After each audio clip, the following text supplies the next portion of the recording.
Para mí los psicólogos y los coaches eran unos vendehumos que yo no quería saber, esos no valen para nada. Yo desde los 4 o 5 años he andado en el mundo de la pelota, era todo pelota, pelota, pelota, me levantaba antes de desayunar y preparar la bolsa para ir a entrenar, solía estar viendo jugadas, partidos, lo que sea. Que te dijeron que no podías volver a jugar a pelota. Y voy al médico y me dice, pues yo te voy a operar, pero olvídate de la pelota, tienes que dejarlo. No llegué a disfrutar del deporte de élite. A los 19 debuté como profesional, estuve 7 años y decía, soy deportista profesional, vivo de lo que me gusta, no tengo problemas económicos, estoy saludable, socialmente reconocido, tengo amigos, tengo familia y estoy sufriendo. No me siento pleno, no soy feliz, aquí algo falla, igual no está fuera, igual está dentro. Y empecé un poquito más a buscar esa felicidad y después de un año con muchas lesiones, sobre todo de manos y mucho sufrimiento, pues hice un año malo y con 26 años pues me tocaba renovar y no me renovaron. En la ría de Bilbao fui con mi hermana, lloré mucho, ella también, pero sí que noté en mí adentro como que hizo un clic. Una liberación también. Una gran liberación, sí. Pues si no tienes que celebrar en la vida también algo te falta. Ya dejé de ser pelotario y comencé a ser coach y así sí, ahora pues el futuro que he creado a día de hoy. Cuando dices ya demostrar es que no te lo crees. La vida no está hecha para sufrir, la vida está hecha para ser felices y vivir en tranquilidad. Pues lo que quieres realmente es el camino, pero tu ego, tu mente te vende que no. Y yo siempre digo que mucha gente vive dormida. Yo les diría, pasa a la acción. Acción, acción, acción, acción.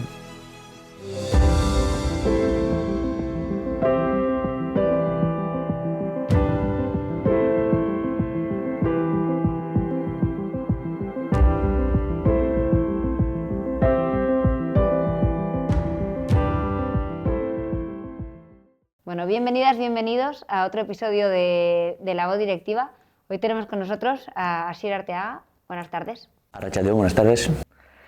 Bienvenido, Asier. Bienvenido además a este primer episodio que hacemos en The Social Hub, que es el hotel nuevo que lleva un año prácticamente que está en Donosti. Hoy nos abre las puertas para hacer unas cuantas grabaciones. Y bueno, pues es especial porque es el primero que hacemos aquí y estamos muy contentos por ello y por tenerte a ti. Igualmente. Nada, hacemos estreno contigo y yo voy a abrir como abrimos todas las entrevistas, porque esto es así. Cuéntanos quién es Asier Arteaga o Asi, qué haces y por qué haces lo que haces. Pues Asier es un chico de las artes que ayuda a las personas a sacar su máximo rendimiento, ya sean deportistas o empresarios o autónomos o empleados.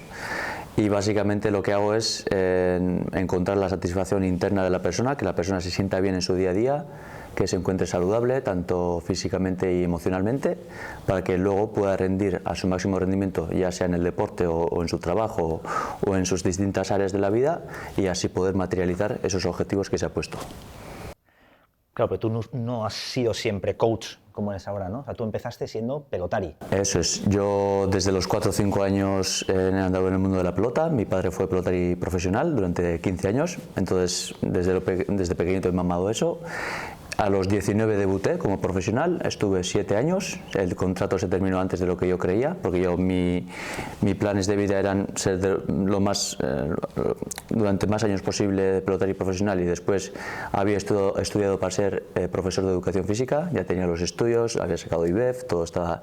Eso mientras eras pelotari. Eso es, mientras que era pelotari yo estudiaba, solía ir a Vitoria a sacar el grado de IBEF, luego también saqué la CAP para ser profesor de educación física, estaba supuestamente todo preparado, pero bueno, después de un año malo no me renovan, se termina el contrato y lo normal sería pues igual seguir ese plan que tenía, ¿no? Mi madre decía, echa currículums que ya te van a coger en algún colegio, alguna escuela, y no, pues algo en mí adentro decía que no era el camino, que tenía que seguir pues lo que me estaba gustando últimamente, el desarrollo personal, el coaching, ese mundo.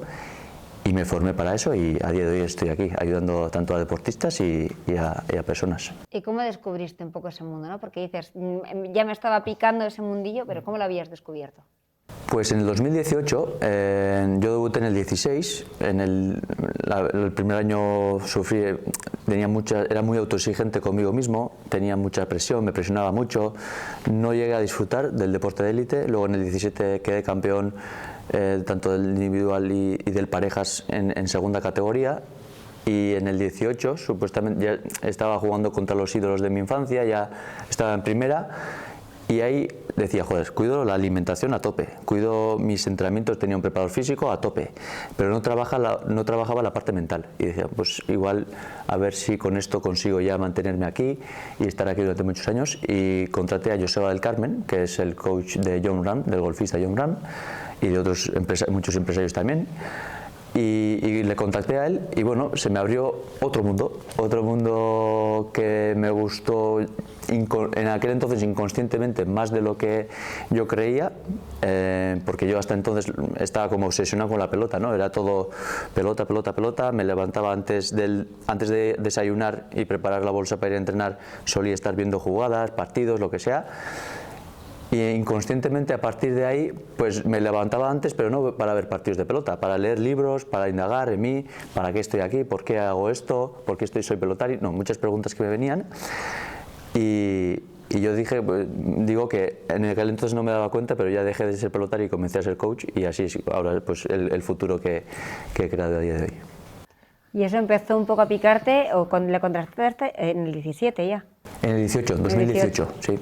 Cuando estabas en la élite jugando. Sí, eso es un poco, para mí era como que, joder, lo estoy haciendo todo, pero me faltaba un poquito más pues para sentar o para poder ganarles a esos, bueno, ganar ya les gané a todos, pero yo no me creía que era capaz de mantenerme. O no. Es que era suerte igual cuando ganabas. Sí, sí. Y luego, claro, me he dado cuenta que muchas veces también era el factor del impostor, ¿no? Del síndrome del impostor, que yo en aquel entonces ni sabía que existía, ni sabía. Y si me hubieras dicho, tú tienes el síndrome del impostor, y venga, a mí, déjate de chorradas, te hubiera dicho. Porque en aquel entonces, el Asier de antes, para mí los psicólogos y los coaches eran unos vendehumos que yo no quería saber, esos no valen para nada. Era mi perspectiva, muy escéptico también. Era muy escéptico hacia este mundo que yo estoy ahora mismo viviendo. Y bueno, pues pero la gula me picaba un poquito y comencé a indagar y me fascinó este mundo. Y como jugador, perdón, te he cortado. No, pregunta. Como jugador, ¿qué cambios sentiste del 18 al 19, ¿no? De empezar a trabajar realmente tu parte más mental, a cuando en el 17 que ganaste a todos, todavía no trabajabas toda esa área? ¿Cómo llevabas pues el ser profesional? Sí, digamos que para ser profesional no me hizo bien, pero no me hizo bien porque yo no entendía bien los conceptos. Es decir, yo decía, joder, debes de concentrarte más, estar más en el presente. Yo me decía, venga, más concentrado, más concentrado. Si tú te estás diciendo más concentrado, estás más desconcentrado. Y cuando te dices, no tengo que pensar, estás pensando más. Entonces, hice básicamente todos los errores que se pueden cometer, lo hice al revés. Lo que había que hacer, lo hice al revés. Y luego, el 2019 fue malo, y luego vino la pandemia, el parón, que me vino bien para un poquito darme cuenta de que hasta aquel entonces la Asier creía pues, joder, que siendo deportista profesional, cumpliendo tu sueño, que iba a ser feliz. Y decía, joder, soy deportista profesional, vivo de lo que me gusta, no tengo problemas económicos, estoy saludable, socialmente reconocido, tengo amigos, tengo familia, y estoy sufriendo. No me siento pleno, no soy feliz. Y digo, ya llevo 4 años iba 5 años de profesional, 4 o 5 años, y he disfrutado solo 2. Y los otros 3 han sido más de sufrimiento. Y aquí algo falla. Entonces digo, ¿y para qué estoy aquí? ¿Y por qué? ¿Y dónde está la felicidad? Y entonces, pues bueno, ese mundo del encontrar la felicidad es como que dije, joder, pues igual no está en el afuera, no está en ser reconocido, en tener dinero, en tener fama, en tener salud, en tener amigos, igual no está afuera, igual está dentro. Y empecé un poquito más a buscar esa felicidad y ahí lo pasé muy mal, pero a día de hoy pues me siento un gran afortunado de todo lo que ocurrió y de que 2 años después no me renovaran. Sí, porque seguramente tú por ti mismo no lo hubieras dejado, hubieras seguido... Sí, para mí fue un golpe muy duro el que no me renovasen. Yo después de la pandemia, es verdad que en la pandemia dije, bueno, entendí, es como que el parón me vino bien, entendí muchas cosas.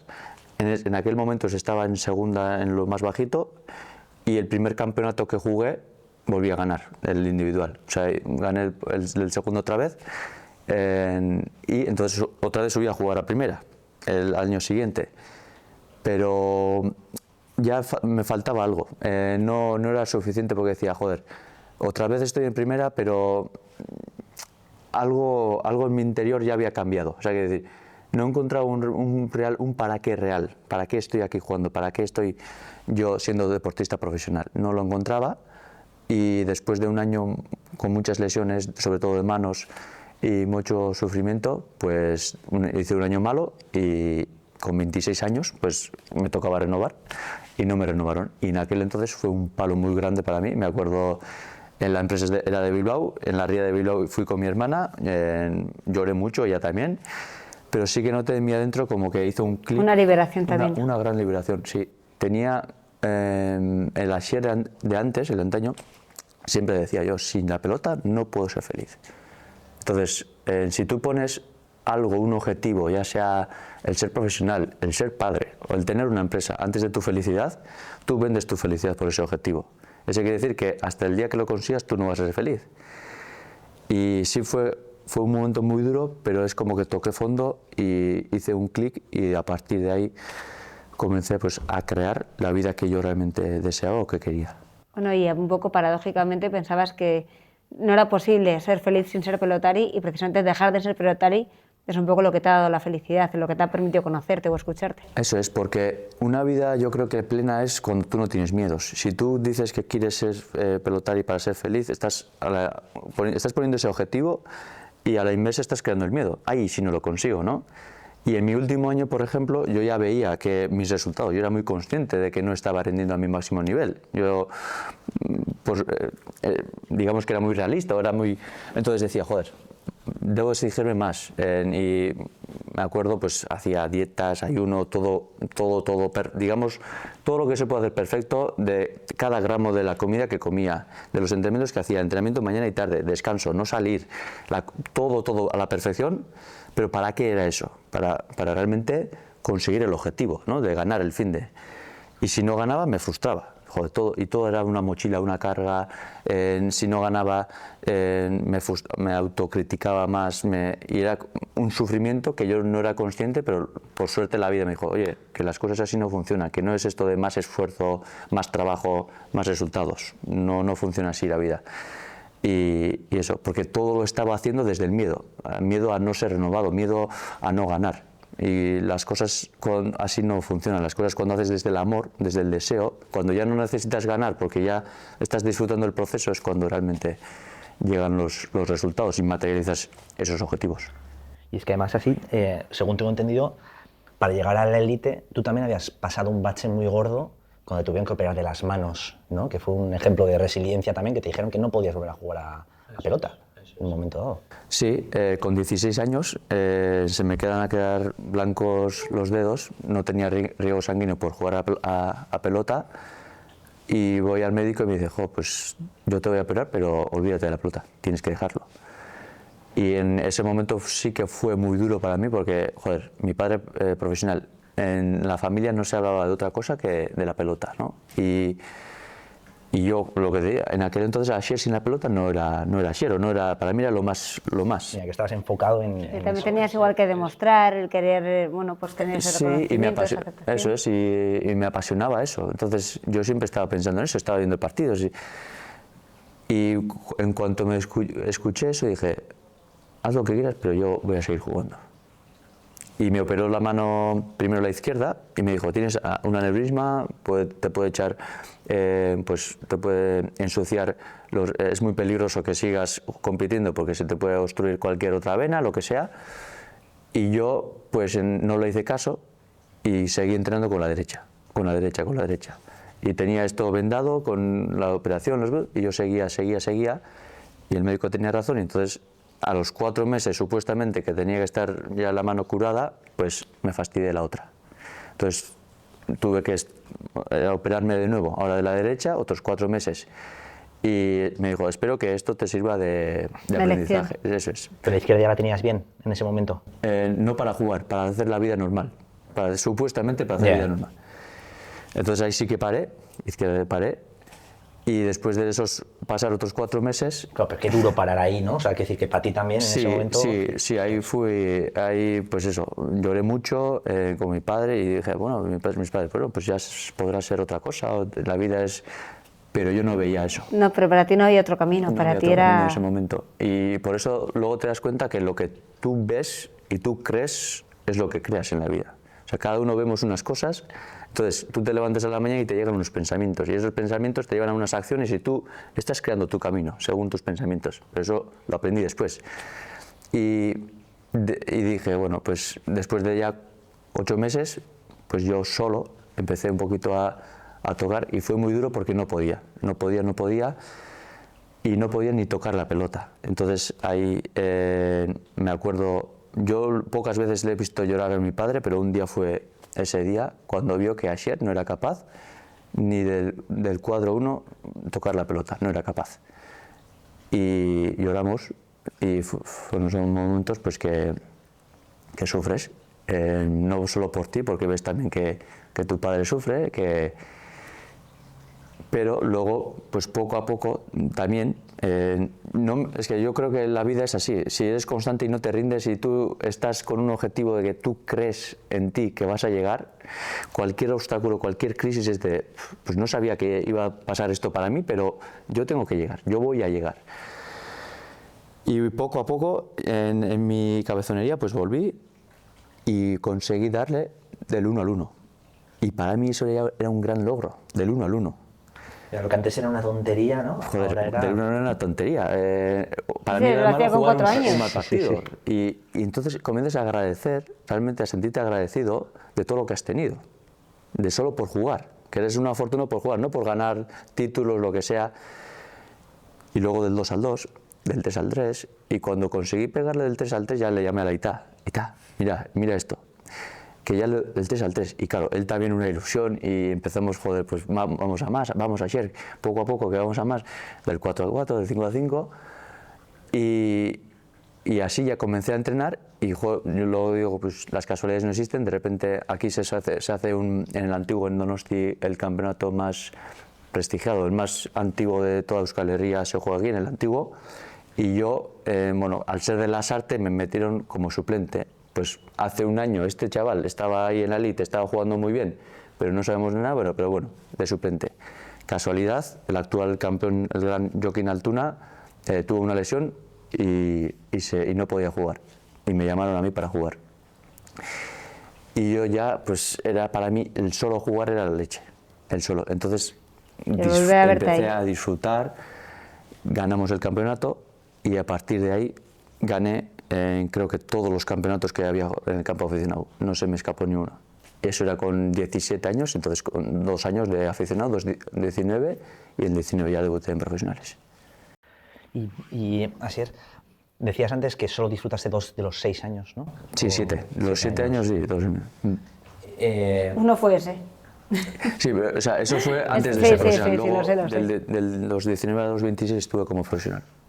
¿Y ahí qué 2 años disfrutaste? El primero no, porque tenías mucha autoexigencia. Eso es, ahí, claro, llegaba de ganar todo en el campo aficionado y yo mismo tenía como mucha presión o creía, bueno, había muchas expectativas y yo no supe gestionar eso muy bien, porque cuando tú aumentas tus expectativas porque ves que puedes en los entrenamientos y en el campo aficionado, pero no te lo crees tú que vas a ser capaz, ese desajuste te genera presión.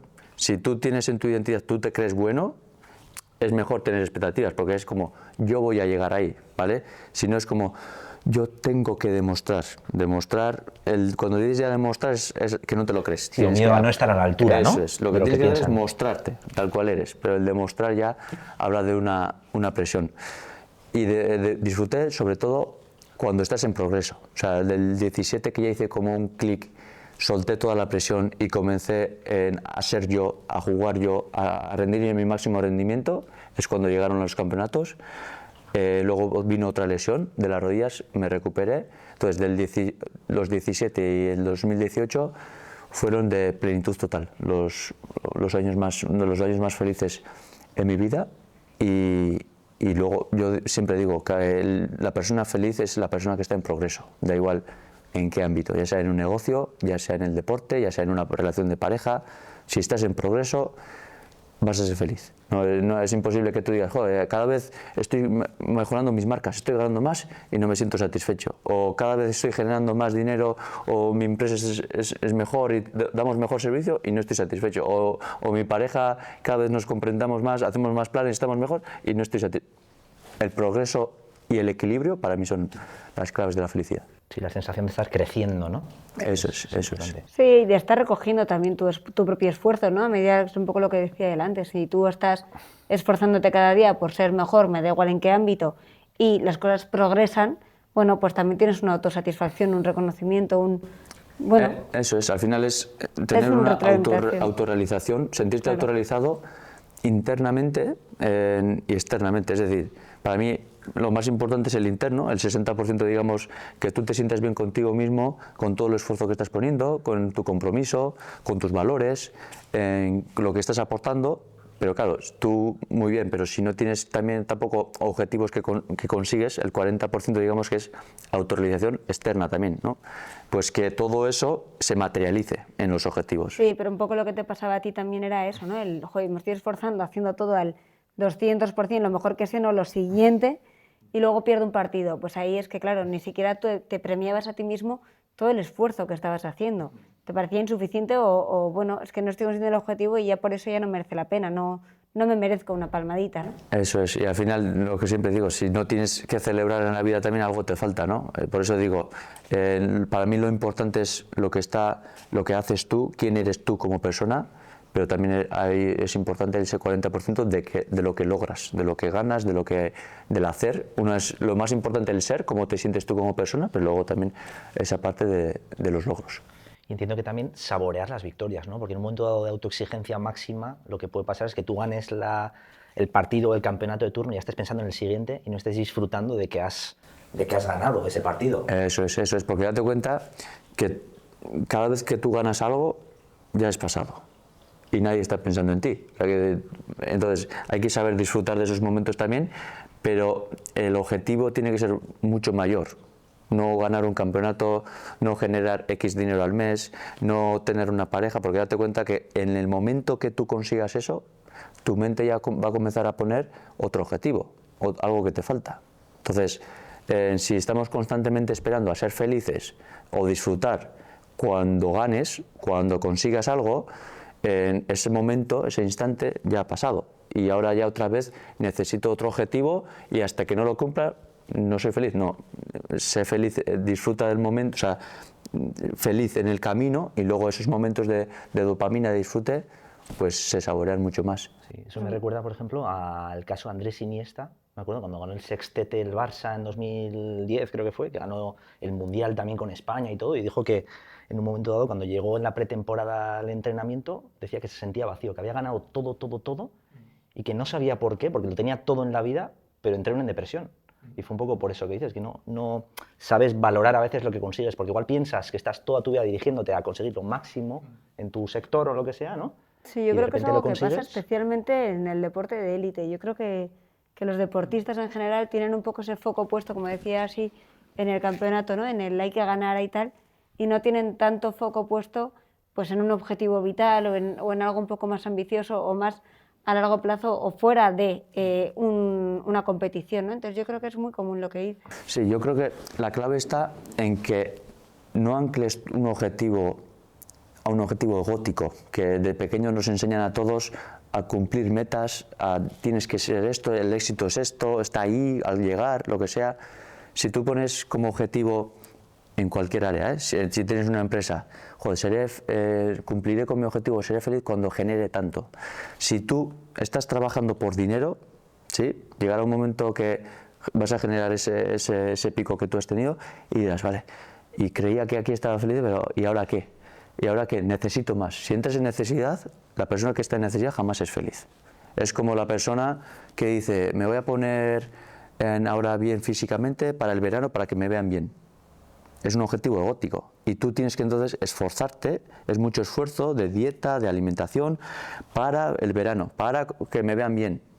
Si es un objetivo egótico, como el dinero, según en qué entorno te muevas, te van a decir, ¡ay, qué bien estás!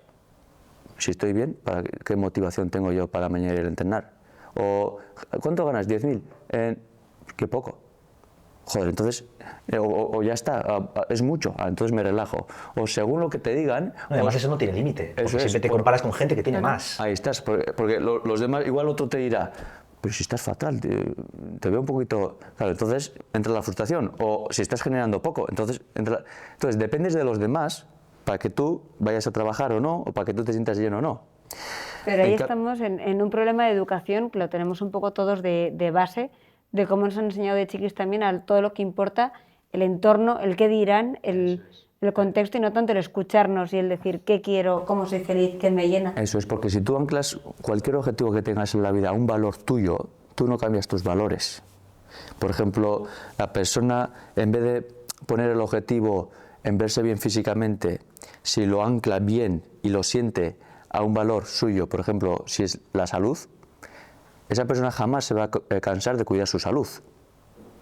Entonces, en invierno también se continuará cuidándose su salud, aunque no le vean, aunque no se tenga que quitar la camiseta.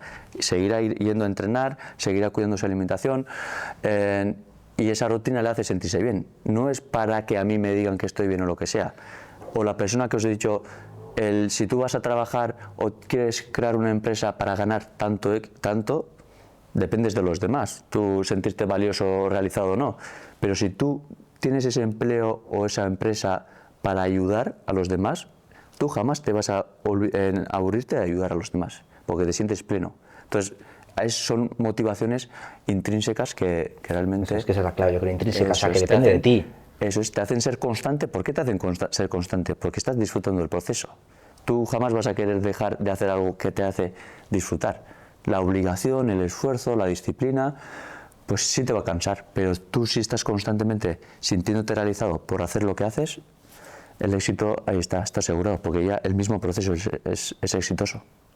¿Y a ti te costó mucho hacer todo ese ejercicio de introspección, de conocerte, de todo? Sí, sí, sin duda alguna, porque lo que te digo, siempre vivimos en una sociedad donde lo que sirve parece ser que es el aparentar, la foto, el llegar, el éxito. Desde pequeño en la tele ves el exitoso, entras en Instagram, ves los cuerpos saludables, la gente cenando aquí o viajando, y no está mal que enseñen eso, porque, joder, son motivos, tú lo puedes utilizar a tu favor para motivarte, pero también la gente no lo confunde y lo utiliza para frustrarse. Para, joder, yo el día que tenga esto, el día que... No creas una necesidad. El problema está en el usuario, en la falta de conciencia del usuario, porque tú lo puedes utilizar a tu favor como vía de motivación. Y para toda esa gente que nos está escuchando, porque hay mucha gente que al final vive con el piloto automático, que vive con el tengo que llegar tengo que cumplir expectativas, ¿cómo les dirías que pueden pararse y empezar a escucharse? ¿O cuál sería un buen ejercicio de toma de conciencia? Pues lo mejor sería... es que es muy difícil, ¿sabes por qué es muy difícil? Porque vivimos tan en piloto automático como tú dices, y el tengo que constante tomar... Asier os dice, es parar y ser consciente de lo que estás haciendo. Yo tengo las 3 A's estas puestas porque para mí es, primero, atención. Pon atención a lo que estás haciendo. ¿Por qué lo estás haciendo y para qué estás haciendo? ¿Para qué estás en esta vida? ¿Para qué? ¿Por qué es lo que haces? Luego, aprende de lo que te quiere enseñar eso. ¿Sí? Y la tercera es, pásate a la acción. Sin acción no hay cambio. Pero, claro, es fácil decir desde mi punto, donde yo puedo parar, diariamente paro, me hago consciente de lo que hago, me hago consciente de a dónde quiero dirigirme y dirijo mis acciones para crear ese futuro. Si tú estás con un endeudado o si tú tienes familia o lo que sea, es difícil parar. Pero yo creo que el problema viene pues, del sistema, ya sea consciente o inconscientemente, que te hacen como que tienes que seguir unos patrones en la sociedad, pues tener una familia, un empleo, ser lo que sea, y luego es difícil parar. Sí, es difícil. ¿Es imposible? No. Uno se puede en cualquier momento decir, bueno, yo paro, recapacito, me tomo mi tiempo, y si se quiere, siempre se puede. Entonces es una cuestión de prioridades, ¿no? Así es. Todos tenemos 24 horas. Todos. y es a qué le estás dando tu atención, tu energía en tu día a día. Uy, perdona. Quiero decir, todos tenemos 24 horas y según tu nivel de energía, sí, tú eres capaz de dar más o dar menos. Es decir, el tiempo también, cuando tú estás con mucha energía, en una hora haces muchas cosas. Si tú estás apático o bajo de energía o te está costando, las mismas cosas te llevan 3 horas. Entonces somos nosotros los creadores de tiempo y tú eres el que le da energía a una cosa u a otra. Es decir, ¿cuánto tiempo pasas en el trabajo? ¿Cuánto de tu energía, de tu atención le estás dando al trabajo? ¿Cuánto tiempo de tu día a día le estás dedicando a la familia? ¿Cuánto a tu propia salud? ¿Cuánto a los amigos? Según a lo que tú le estés dando energía, tú estás creando ese futuro, estás mejorando eso. Entonces, si vas quitando y según a lo que le lleves tú la energía, la atención, es lo que tú vas a crear. Porque la gente cree que no, el futuro está muy lejos. No, el futuro es ahora, en el ahora. O sea, ahora es dentro del siguiente minuto no existe. Y el minuto que ha pasado jamás va a volver. Pero el siguiente, tus decisiones del ahora están marcando tu camino. Es el único sitio donde puedes generar cambios, en el ahora, ¿no? En el pasado ni en el futuro. Sí, no, yo estaba pensando cuando lo estaba escuchando en la cantidad de personas que no se van a parar, por mucho que estén escuchando esto, a hacer esa reflexión, porque no sienten la necesidad o no creen que a ellos les esté pasando, ¿no? Hay muchas veces que la gente es inconsciente de que vive con el piloto automático, de que no está aprendiendo a priorizar, de que no está, haciendo ese ejercicio de autorreflexión. Yo creo que ahí es donde, no sé cuál sería la alarma para que alguien dijera, a lo mejor es que no me estoy escuchando, o a lo mejor es que yo estoy en ese piloto. O sea, ¿cuáles pueden ser algunas señales que te digan, a lo mejor tú no estás centrándote en priorizar tu vida? ¿Me explico? Sí, porque yo creo que todos hemos pasado de ahí y yo siempre digo que mucha gente vive dormida. Es difícil, al final, cuando tú no te das cuenta que necesitas ayuda, pues no pides ayuda. Y yo no puedo ayudar al que no quiere ser ayudado. Yo en mi día a día veo mucha gente en juicio, en rabia, en crítica, en todas esas emociones que a ti no te gustan. Una emoción que a ti no te gusta la has generado tú con un pensamiento y te está queriendo enseñar algo. Todas, ya sea la rabia, ya sea ponerte nervioso, sentirte estresado, tener ansiedad, sentirte presionado. Cualquier emoción que a ti no te guste es porque tú has pensado de una manera que a ti te está generando esa emoción. Si tú cambias tu manera de pensar, ya esa emoción no la generas. Entonces, yo siempre digo, según tu amor propio, según cuánto te quieras tú a ti mismo, o vas en la vida sufriendo y aguantando y aguantando y aguantando y aguantando y crees que la vida es así y te han dicho de pequeño que para tener un día bueno tienes que tener 3 malos y esto es normal. No, no es normal. Es tu vida. Pero tú la estás creando. ¿Por qué? Porque estás en tu mundo y no estás pidiendo ayuda o muchas veces por falta de autoestima o otras veces por egoísmo, decir yo ya voy a poder. Pues yo siempre digo que todos los caminos son perfectos y cada uno está en su proceso de evolución. A mí, gracias a ser tan, digamos, por un lado, tan cerrado, tan vergonzoso, tan... cerrado sobre todo, me llevo a encerrarme más en mí mismo y decirme yo ya voy a poder, hasta que la vida me dijo, hey, no, esto no es así, la vida no está hecha para sufrir, la vida está hecha para ser felices y vivir en tranquilidad. Y realmente si no estás viviendo una vida tranquila y una vida feliz, la culpa no tienen los demás. Todo eres tú responsable de tu felicidad.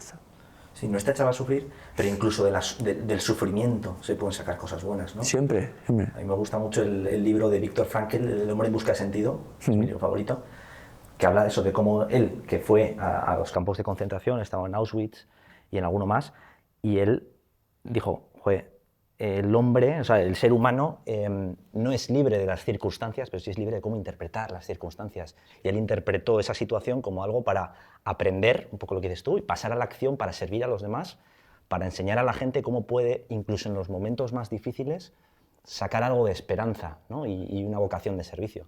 Entonces yo creo que tiene mucho que ver con la atención esa que dices, ¿no? de joder, prestar atención a cómo, lo que estás viviendo. Hay cosas que te dan felicidad, hay cosas que te dan sufrimiento, pero incluso lo que te da sufrimiento, interpretarlo como algo que te lleva en tu camino hacia tu propósito, ¿no? Que es un poco ese, yo creo que ese movimiento de pensar, joder, ¿para qué estamos en esta vida? Y que cada uno, nadie puede responder por otra persona, ¿no? Cada uno tiene que buscar esa respuesta. Así es. Al final, el mayor sufrimiento es la negación del propio sufrimiento, el no querer sufrir. Es decir, yo para decir que soy feliz, tengo que saber lo que es estar triste. O para saber lo que es, me siento nervioso, ansioso, con miedo, tengo que saber lo que es la confianza, ¿vale? Entonces, no son malas emociones, no hay emociones malas, son emociones constructivas. Entonces, antes era como, yo no quiero sentir esto. No, te está queriendo enseñar algo, es un aprendizaje tuyo. Entonces, cuando tú lo ves de esta manera, cuando no te dejas que esa emoción de la tristeza, o de la rabia, o del miedo te atrape, tú lo ves como a distancia y dices, vale, me estoy sintiendo así, lo acepto. ¿Y qué me está queriendo enseñar?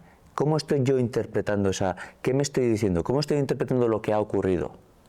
Porque esto es muy difícil de entender, pero todo lo que ocurre es neutro. Todo tiene su lado positivo y negativo. Unos lo interpretamos de una manera, pero otra persona en esa misma situación lo hubiera interpretado de otra manera.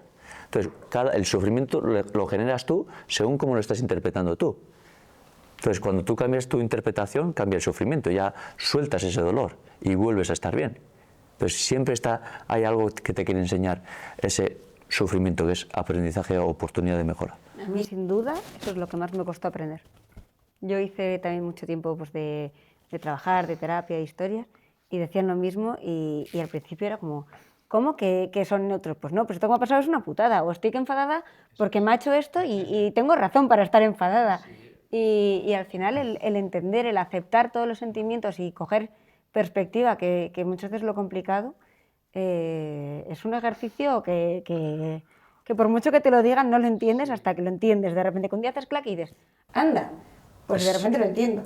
Pero... Sí, porque vivimos lo que hemos dicho, atrapados por el ego. Y el ego te dice, no, porque esto es malo, el perder es malo, o el error es malo. Y tienes razón, tú siempre tienes razón. Entonces también no te permite poder ver con otros prismas o desde otro ángulo, porque también te quieres aferrar a que tú has actuado de una manera por algo, o a que tú tenías razón por algo. Ahí está. Y al final creamos lo que creemos y lo que creemos que vemos. O sea, al final, tú si estás viendo lo malo, estás creando eso, lo estás sintiendo y tú lo estás viviendo.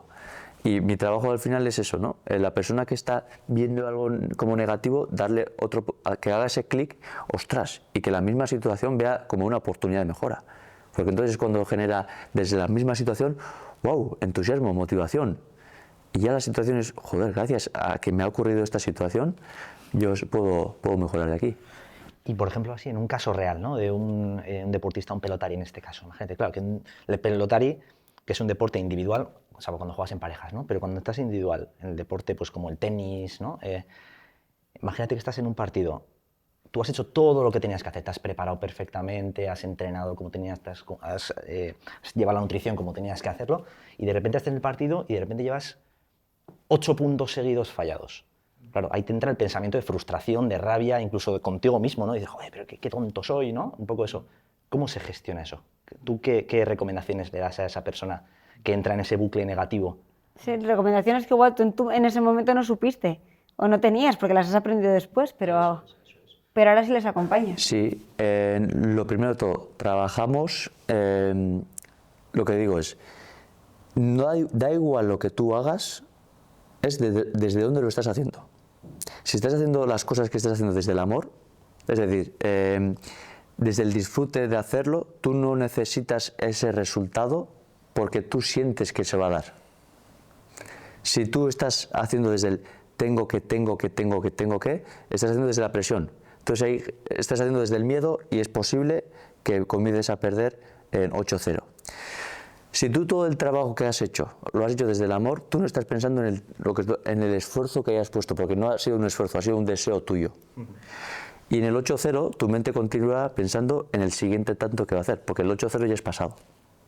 Ahora, en ese punto, por ejemplo, lo que trabajamos también son los comportamientos, porque tú si durante 20 años que llevas de profesional o lo que sea, cada vez que has hecho un tanto, ¿qué llega a tu mente? Oh, qué tantazo he hecho, qué bien, lo que sea, y vas andando ahí con la cabeza erguida, qué a gusto.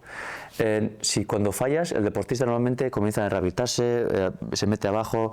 El mismo comportamiento que tú cojas te genera unos pensamientos u otros. Si yo voy 8-0, ¿sí? Pero mis comportamientos son como si hubiera hecho el tanto yo. Si yo voy erguido, con la cabeza alta, los pensamientos que me empiezan a llegar son ya indistintamente del siguiente tanto que voy a crear. Porque el 8-0 ya es pasado. Sí, no importa lo anterior. No importa, pero claro, si tú estás pensando, mierda, en el fallo que he hecho, en lo que sea, estás generando la emoción de falta de confianza. Y es más probable que sea 9-0. Ya, entras en el bucle ese ya negativo. Eso es. Entonces, siempre es cortar con eso el pasado y ahora ya me estoy preparando para dar mi 100% en el próximo tanto. Si tú das tu 100%, nunca te puedes pedir nada más. Ahora, luego vemos el resultado y qué puedo aprender de ese tanto que he perdido. ¿Cómo puedo ser un 1% mejor ahora? ¿Qué error he cometido? Y ahora, ¿vale? Pues constantemente tú estás construyéndote tu mejor versión, no el resultado, sí. Constantemente mejorar tu versión. Porque a la larga, si estás haciéndolo bien, como consecuencia va a llegar un momento que te va a llegar el resultado. Porque si tú estás constantemente mejorando tu versión, tú vas aumentando tu rendimiento y va a llegar a un punto que vas a comenzar a hacer tantos y a ganar. Pero si yo me estoy enfocando en, joder, yo ya debería de saber esto, yo ya debería haber ganado, No debería. Si has dado tu 100%, es un dato. El dato es ahora que estás aquí. Tu mente quiere estar aquí ya. Pero si tú te frustras, la frustración es la emoción de la rabia, te ciega, no aprendes nada. Entonces, aceptamos, la tristeza es la que te lleva a aceptar y ahora clarifica ideas. ¿Cómo puedo ser mejor? ¿En qué estoy fallando? No estoy creyendo lo suficiente en mí, o me falta táctica, o me falta estrategia, algo está fallando, pero eres tú, el resultado no es más que un dato de tu 100%. Sí, o haces tu rival lo ha hecho muy muy bien y no llegabas a la pelota. Igual es mejor, ¿vale? Pero eso no está bajo tu control, que el contrario sea mejor. ¿Qué está bajo tu control? Pues que tú te cuides, que tú te alimentes bien, que entrenes al 100%, que creas en ti. Todo eso sí está bajo tu control. Y si haces todo eso, es mucho más probable que ese resultado deseado se dé. Por suerte, no al 100%. ¿Pero por qué digo por suerte? Porque si tuviéramos el control, la varita mágica de que yo quiero ganar y si quiero ganar gano, yo le doy una pastilla a ese deportista y se lo toma todos los findes. Y un año bien, y 2 años bien, y 3, y 4. Y después de 20 años siempre ganando, mira, pues ¿para qué voy a ir a competir si ya sé que voy a ganar? Entonces, ¿dónde están los valores del esfuerzo, del sacrificio? Claro, tu mente te vende que serás feliz cuando consigas el objetivo de ganar, o el subir al Everest. Cuando gane seré feliz. No, ya te subiré yo en el helicóptero al Everest y a ver qué sientes allá arriba. Si no ha habido sacrificio, no ha habido esfuerzo, no sientes nada. Entonces, lo que tú quieres es ir construyendo tu camino de mejora personal para que te merezcas y te digas satisfecho de haber conseguido esto. Pues lo que quieres realmente es el camino, pero tu ego, tu mente te vende que no. ¿Y qué diferencias ves entre el deporte individual como la pelota, el tenis, y un deporte ya colectivo, que ya igual es más parecido a la empresa, ¿no? Donde ya no depende solamente de que tú hagas todo lo que depende de ti, sino que tienes un equipo de personas que igual estéis buscando el mismo objetivo, pero no todos están haciendo las cosas como a ti te gustaría, por ejemplo? ¿Cómo se gestiona eso? Básicamente, lo único que cambia es, ya sea un equipo deportivo, ya sea un equipo de empresa, ya sea si hay 2 personas, es un sistema. Ahí debe haber una alianza y debe haber unos mismos valores y sobre todo un mismo proyecto. Entonces, básicamente lo que cambia es la comunicación, que en un caso es solo para ti y para ti, lo haces constantemente mejorándote tu versión, y si hay una alianza, ya sea de pareja, ya sea de un equipo deportivo o un equipo empresarial, lo que cambia es que ya no depende solo de ti, sino que tú vas a continuar trabajando en ti mismo, tu parte. Pero aparte tienes ese liderazgo de ayudar o ese compromiso de también aportar al otro, siempre por un mismo objetivo. Lo que pasa es que ahí se suma más la frustración, ¿no? El decir, bueno, yo puedo controlarme a mí, mi cabeza, pararme, hacer ejercicios de autoconocimiento, de intentar mejora continua, pero no puedo ni siquiera ayudar al de al lado si el de al lado, como decíamos, no quiere ayudarlo o está en piloto automático. Y al final nuestros objetivos comunes están supeditados muchas veces. Entonces, bueno, ahí es un poco donde está la complicación, ¿no? Sí, pero antes de que tú te embarques en un proyecto, debes de asegurarte de que tenéis unos valores muy parecidos o mismos. El valor de la excelencia. ¿Qué es la excelencia? Pues que tú, no hablo de la perfección, no queremos perfección, excelencia. Que tú constantemente estés dispuesto a dar tu 100% y aprender. Si la otra persona está dispuesta siempre a dar su 100% y aprender, no tienes ese problema de se ha frustrado y no. Si estás tú, has cometido un error o un resultado no deseado, pero si tu valor es la excelencia, decir, vale, este es el resultado pasado, ¿qué puedo mejorar de aquí? ¿En qué me...? Vale, y tú estás ahí pues para ayudarle a ver aquello que no está viendo. Pero que tengamos, para mí la clave está que tengamos mismos valores y un mismo objetivo a donde vamos a llegar. Sí, lo que pasa es que eso, por ejemplo, en una relación de pareja, de amistad, donde tú eliges a tus compañeros de viaje, lo veo relativamente, bueno, fácil, ¿no? Porque al final tú les escoges, pero ya sea en un equipo deportivo o en una empresa, al final tú muchas veces no eliges a tus compañeros o puedes elegir parte, o al final cada uno somos de nuestro padre, otros de nuestra madre y hay personas o perfiles muy distintos. Entonces ahí es donde veo la complejidad, ¿no? En cuando al final tú no estás eligiendo al 100% a tu compañero. Sí, por eso para mí yo siempre que trabajo con equipos hago una alianza de equipo. Es qué valores tenemos, a dónde vamos a llegar. Es como un contrato, ¿no? Eso es el compromiso, ser coherentes con lo que decimos que queremos y hacemos. Que haya una alineación en lo que tú dices, en lo que tú piensas, en lo que tú dices y en lo que tú haces, que haya una coherencia. ¿Y esa alianza se crea entre todo el equipo? O sea, que la construís entre todo el equipo, todos los miembros. Entre todos los miembros. Se habla, se junta, se habla, en todos sacamos, digamos, tanto nuestra parte buena, la parte no tan buena o la que no queremos ver, todo es ego, todo es constructivo y se habla y cuando se ve ya claramente vamos a trabajar por esto, este es nuestro objetivo, aquí vamos a llegar y a través de estos valores, eso se firma y a través de esa firma, pues, quiero decir, siempre es un aprendizaje en el camino. Si alguien se desvincula, pues vamos a volver a hablar. La comunicación es esencial. Yo quería ir a la segunda A que tenías, que es la de aprender. Vale, ahí dijiste que te formaste como coach cuando ya dejaste el deporte profesional. Ahí, por ejemplo, para alguien que no esté escuchando le está gustando lo que está oyendo y quiere entrar un poquito más en ese mundo del desarrollo personal, ¿qué libros, cursos, vídeos ¿Por dónde empezar, le no? recomendarías? Sí, un poco. ¿Qué cosas dices, joder, a mí esto me ha marcado, este libro me ha roto por... Hay muchos libros, sí, bastantes libros, pero si te tengo que decir dos, el primero me encanta El encantado de conocerme, de Borja Vilaseca, porque lo primero creo que De es Enneagrama, ¿no? eso, es conocernos a nosotros mismos para saber a dónde queremos ir, a ver de dónde venimos y por qué estamos queriendo hacer lo que queremos hacer, entender nuestro interior. Y luego cualquier libro del estoicismo a mí me encanta, por ejemplo, y otro libro sería el arte de la buena vida, también me gusta mucho. Sí. Vale, si es que estoicismo, muchas de las cosas que has dicho tienen que ver, ¿no? O sea, esa parte que ha quedado implícita en tu mensaje, pero de céntrate en lo que depende de ti, o sea, es que es el principio básico del estoicismo, ¿no? De la dicotomía de control, de que hay cosas que no dependen de mí y cosas que sí. O sea, a mí eso también yo me acuerdo de pequeño, bueno, es una tontería, pero que estaba con unos amigos viendo partidos de fútbol y muchas veces tendemos a quejarnos de, joder, el árbitro que ha pitado mal contra la Real, no sé qué. Y dices, ya, pero es que realmente no depende de ti que te toque un árbitro que quiere fastidiarte. O sea, lo que depende de ti, como equipo de fútbol, me refiero, es intentar tirar tantas veces como puedas a puerta y al final meterás. Igual en ese partido no, pero a la larga sí, ¿no? Entonces, centrarte y frustrarte por lo que no depende de ti, pues es que no merece mucho la pena, ¿no? Y yo creo que a mí también me encanta el estoicismo y me parece una filosofía clave y práctica, y además eso lo unimos ya con la acción, ¿no? Porque efectivamente no es solamente teoría, no es solamente aprender a absorber, sino que tienes que volcarlo y llevarlo a la práctica.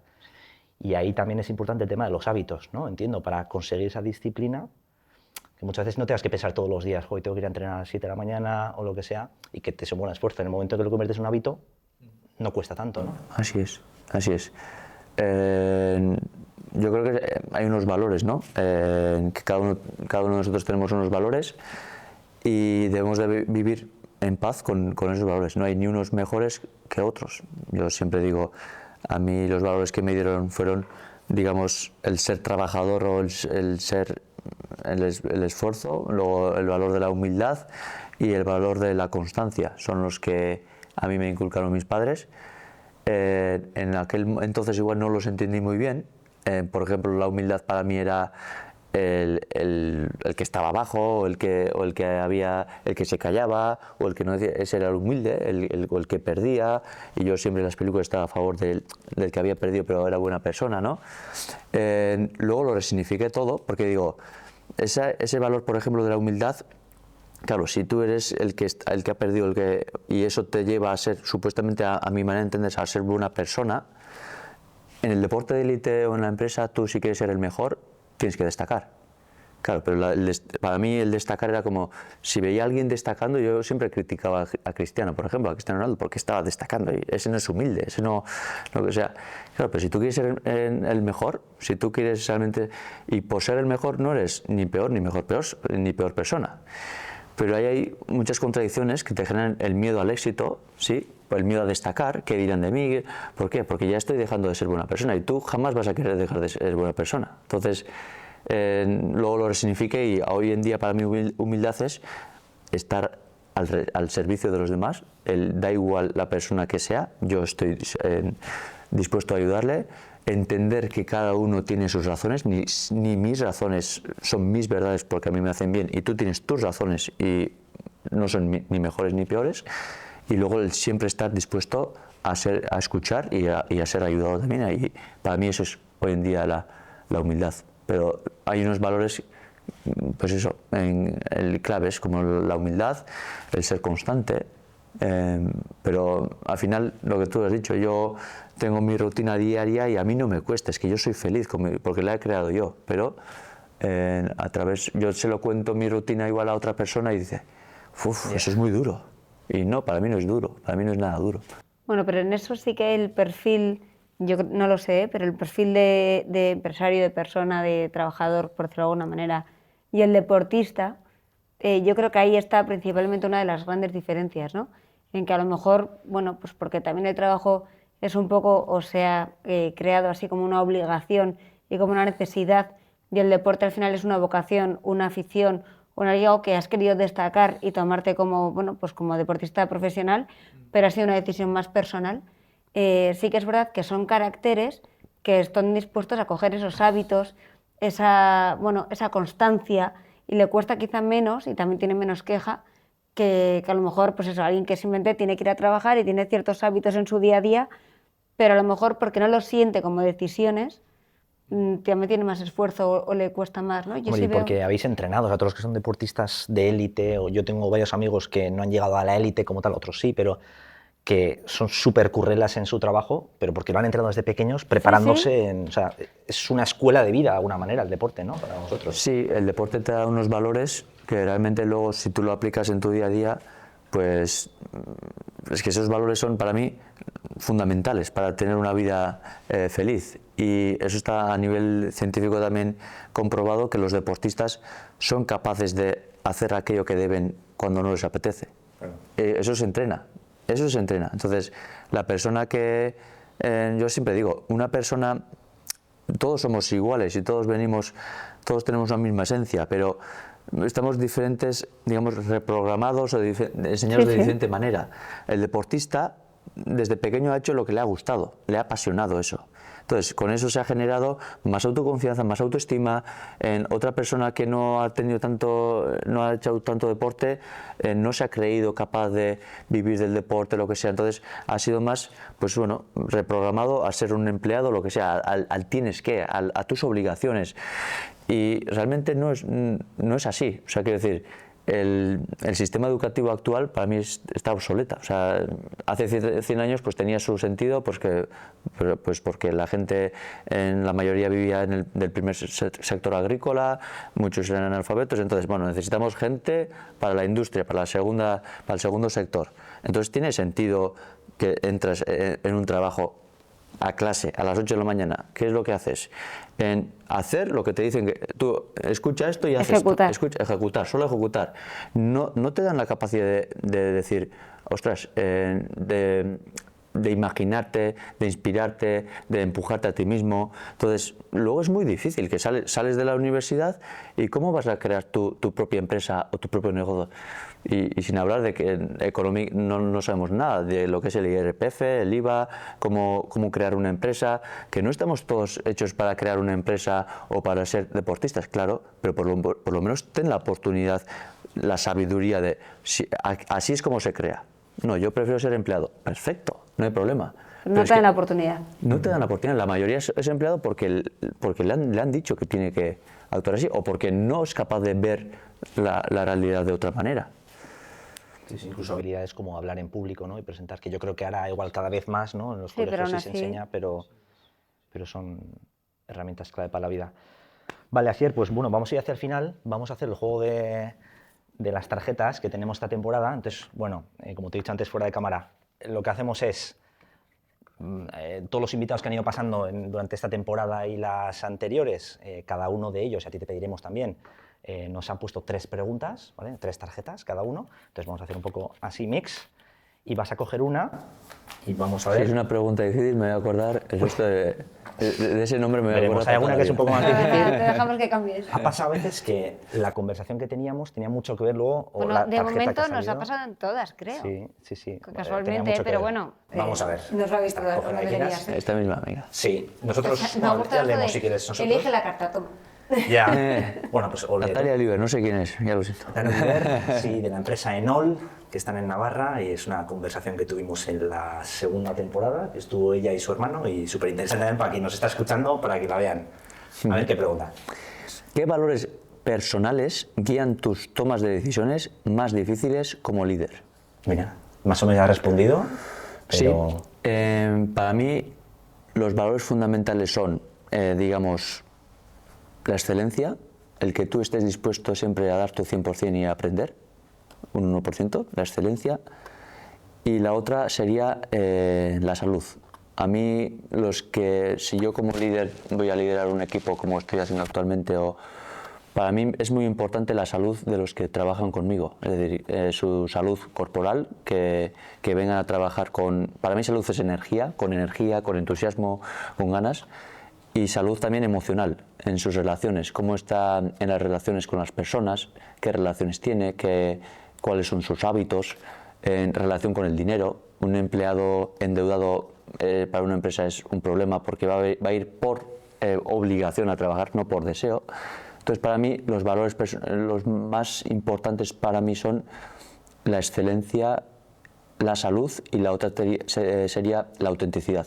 El que seas auténtico, el que yo soy así, si he cometido un error, desde mi verdad, pues he hecho lo mejor que sabía, pero esto es lo que hay, y no tener que esconder nada, o sea, ser auténtico. Entonces, autenticidad, excelencia y salud, esos serían mis valores personales. Qué bueno, qué útil.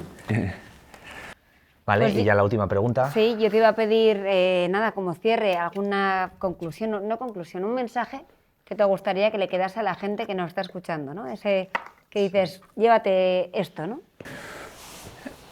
Yo les diría, pasa a la acción. Acción, acción, acción, acción. Si la gran diferencia que yo veo cuando estoy trabajando, ya sean con deportistas amateurs o con empleados, la diferencia que veo a trabajar con deportistas profesionales o líderes de empresa es la toma de decisiones. Es que pasan a la acción enseguida. Unos pasan a la acción enseguida y otros tienen miedo a pasar a la acción. Es como que sí debería, pero y lo que hacen es más teoría, más información. La teoría, si no hay práctica, si no hay acción, no sirve de nada. Vivimos en un mundo donde hay teoría a mansalva, pero falta la acción. Si yo estoy constantemente, además, con más teoría, es como que le tengo más miedo a la acción. Y necesito más teoría porque la acción siempre te da información, siempre tiene dato. Igual no ha sido ese dato el que tú querías o el que tú lo imaginabas, pero te está informando, te está guiando el nuevo camino, te está dando información. Entonces, la clave, el que nos esté escuchando, menos teoría y más vamos a pasar a la práctica. Lo que veo es los deportistas, los líderes de empresa, ¿qué hay que hacer? Esto, pum, vamos. Y los demás es, sí, pero ¿por qué? Porque sí, pero a ver, espérate, si hago yo esto, ¿va a salir esto? Sí, seguro va a... Se atreven más y también tienen menos miedo al fracaso. Yo creo que los deportistas estáis muy acostumbrados a perder un partido y a saber levantaros, esa resiliencia que decía antes David, y a volver a intentarlo, ¿no? Es que ahí está el problema, la creencia hacia el fracaso.